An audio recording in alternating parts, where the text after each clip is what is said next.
কি ভাবছেন আলু কেটে লবণ মাখিয়ে তেলে ভাজলে ফ্রেঞ্চ ফ্রাই হয়ে যায়? তাহলে কিন্তু এই রেসিপিটা আপনার জন্য নয়, এটা তাদের জন্য তারা একটু যারা স্পেশাল ভাবে ফ্রেঞ্চ ফ্রাইকে পছন্দ করেন। এটার উপকরণ, স্বাদ, ধরন একেবারেই আলাদা। এটার ক্রিসপিনেসটা জাস্ট শুনুন।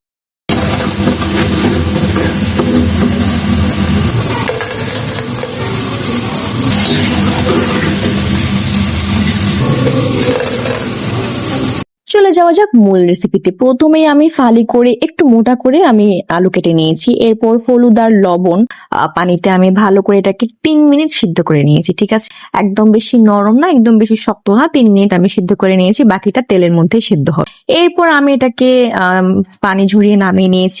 এরপর আমি একটা বাটিতে কিছুটা আটা নিয়ে নিয়েছি, সুজি নিয়ে নিয়েছি, আর দিয়ে দিয়েছি এখানে মসুর ডালের গুঁড়ো। এটা কিন্তু কোনো বাজারের কেনা বেসন নয়, এটা মসুর ডালের গুঁড়ো, আমার বানানো, নিজে বাসায় বানানো। ঠিক আছে, এবার ভালো করে এটা মিক্স করে নিয়েছি। এটাকে আমি সেই সেদ্ধ করা পানি ঝরিয়ে রাখা আলুতে দিয়ে ভালো করে মিক্স করে নিব, নাড়াচাড়া করে। আপনারা চাইলে এতে রসুনের গুঁড়োও দিতে পারেন, ফ্লেভারটা অনেক ভালো আসে। এরপর আমি তেলের মধ্যে দিয়ে সুন্দরভাবে, আমি কিন্তু হাই হিটে দিয়েছি, প্রথমে হাই হিটে দিয়েছি, এরপর আমি আস্তে আস্তে লোয়ার মিডিয়াম আঁচে করে নিয়েছি। এতে উপরে ক্রিস্পি হবে আর হচ্ছে ভেতরে নরম পাবে। এর টেস্ট বার্ড একদমই আলাদা। আপনি খাওয়ার পর আপনার মনে হবে যেন এর ফ্রেঞ্চ ফ্রাই আপনি কখনো অন্য কোথাও টেস্টই পাননি। এটা স্বাদ, রং, গন্ধ একদমই আলাদা, রেস্টুরেন্টকে হার মানায়। আপনি এটা সসের সাথে পরিবেশন করে খেতে পারেন।